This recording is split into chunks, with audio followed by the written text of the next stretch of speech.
Well, joining us tonight, Tom Fitton. He's the president of Judicial Watch, one of the country's most effective government watchdog groups.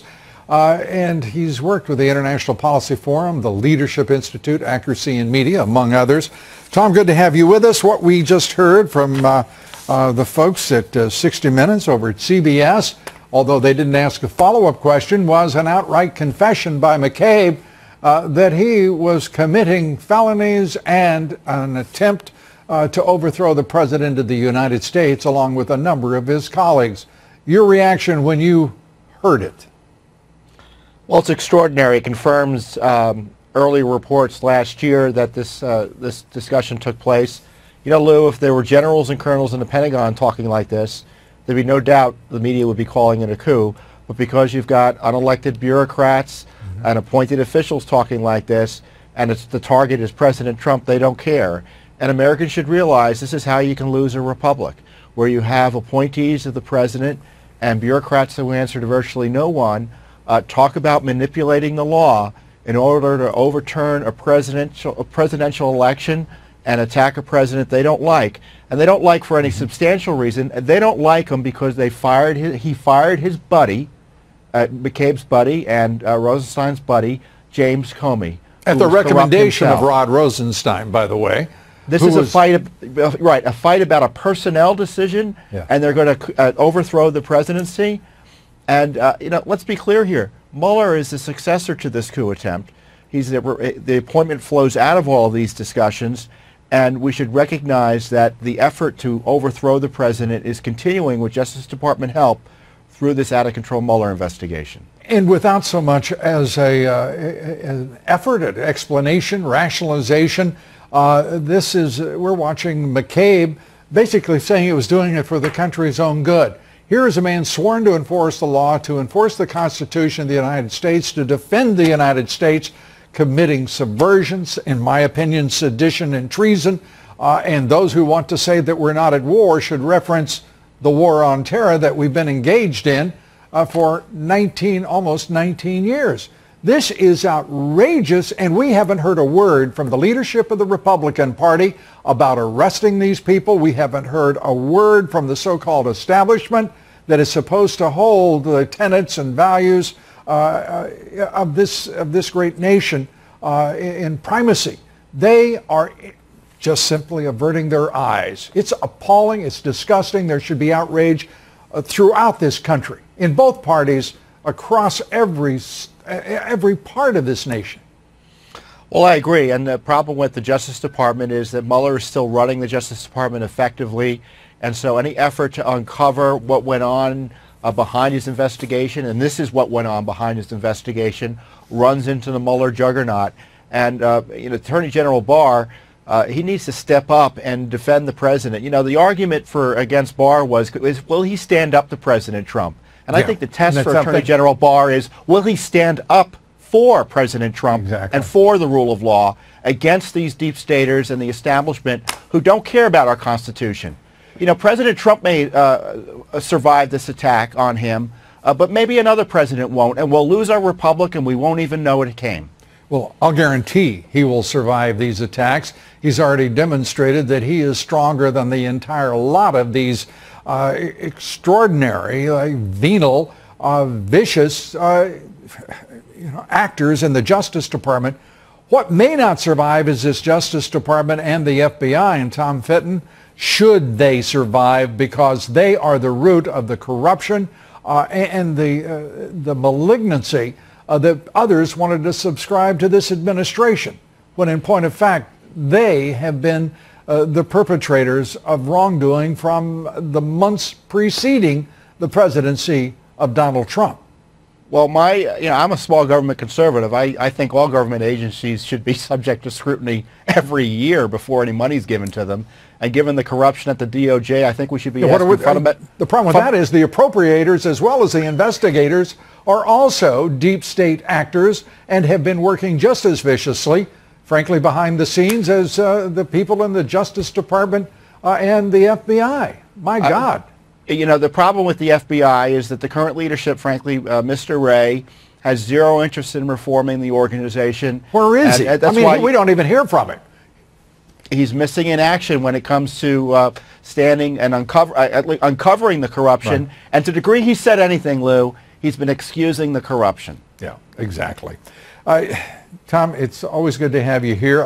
I wish we were talking in better circumstances, but as you intimated at the outset, the Republic itself is at stake here. That's right. And the silence is absolutely chilling. Thank you so much, Tom Fitton. And again, as always, and I mean it even when I don't say it, thanks for everything that you and Judicial Watch do. Thanks so much. You're welcome. Thank you. Joining me now, Congressman Mark Green. He's a member of the House Oversight Committee, the Homeland Security Committee, the House Freedom Caucus. Congressman, it's great to have you with us. And let's start with McCabe tonight. He has basically made it very clear that the Gang of Eight, the leaders of the House and Senate, Democrats and Republicans, were actually in the know throughout on the investigation into the President of the United States. Yeah, Lou, thanks for having me on the show. And I mean, how do we believe anything that Andrew McCabe says? I mean, this is a guy who even Obama appointees have said lied under oath 3 times. He was even recommended for criminal prosecution, and no one should even be listening to this guy. The only thing that should happen for him is he should be brought in front of the Oversight Committee, and we should cross-examine him and Rosenstein on this whole deal. You know, I'm perfectly delighted to do it. I'd also be delighted to hear the leaders, whether it is Pelosi and Schumer, whether it is McConnell and Ryan, deny a single word that he said. Because the only word that we've had back is that one spokesperson in the Congress allowing us how the Gang of Eight already knew it when McCabe told them about it, the investigation of the president as a candidate and as a president. Yeah, my take on this whole thing is that McCabe is just untrustworthy. Who knows what he told them? I mean, it'd be great to have them come and share with us what he said, but in the end, whatever he says is completely untrustworthy. So. He's untrustworthy, so is the FBI, so is the Department of Justice. What are we to do as a nation, because it is such a foul stench emanating from the Department of Justice, the FBI, their rancid, rotten, corrupt leadership, and they've been in place for years there. What are we to do? We have a new Attorney General, but we've had so many, and they seem to all result in precisely the same thing, that is, continued deep state control of the very system of justice in this country. Well, Lou, first let me say I've got a lot of dear friends whom I knew from my military years that have gone over to the FBI, and those guys and gals are doing great work. There are a lot of great Americans in the FBI. Now, at the leadership, we've seen almost 30 people get either relieved or demoted, because of things. Not one of them is in jail. Not one of them has been prosecuted or charged. Absolutely. We need to get all of those guys in front of Congress, and we need the leadership to support that. Yeah, the leadership in Congress was, I believe, a fellow by the name of Ryan and a fellow named McCarthy, and they were all Republicans, and they controlled all the committees for 2 years while this president endured this assault, and they didn't do a damn thing, Congressman. Why should we expect better under Nancy Pelosi, for crying out loud? Very clearly, they're going to go into the whole Russia thing. I mean, look at what Adam Schiff is proposing, and my point there is... somebody ought to grab Adam Schiff and say, wait a minute, what are you doing? The fact of the matter is, he doesn't even believe in his special counsel that he's counted on for 2 years. Now he wants to have his go at it, and you can just see how smart a fella he is. I'm sure he will do a lot better than Mueller. Well, first off, the Democrats are all up in arms about foreign intervention in our election process, and yet they want to have illegal aliens vote. So their credibility is ruined from the start. But Schiff's is clearly ruined. I mean, he met with Gibson out in Colorado. Now, this is the guy who helped Steele create this fake dossier. So very clearly, he's compromised. He should recuse himself from the very beginning of the thing. Yeah, his relationship with Fusion GPS, his role in all of this. Mark Warner, the ranking Democrat on the Senate Intelligence Committee, doing back channels with Russian agents, representatives. I mean, yes, in MI6, for crying out loud. And we haven't even had a question asked of what was the role of British intelligence with U.S. intelligence and national security, whether in the FBI or the CIA. We don't even know what's going on, and it's been years now. Yeah, Senator Barr has done a 2-year investigation and said there's no proof of collusion. We've got Robert Mueller continuing to widen his investigation to justify its existence. Let me ask you this. Can we do something concrete?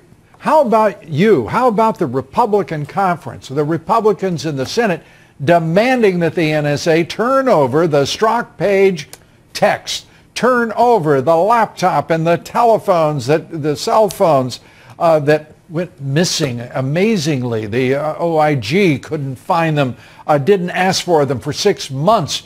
I mean, we are watching what is clearly one of the dumbest cover-ups I've ever seen, and people are acting, going about their business as if this was just normal as it could be. This is a cover-up by a corrupt FBI and a corrupt Department of Justice. Well, it's absolutely crazy. And yes, Lou, you can anticipate that the ranking member and the other members of oversight on our side of the aisle are going to be demanding just those things.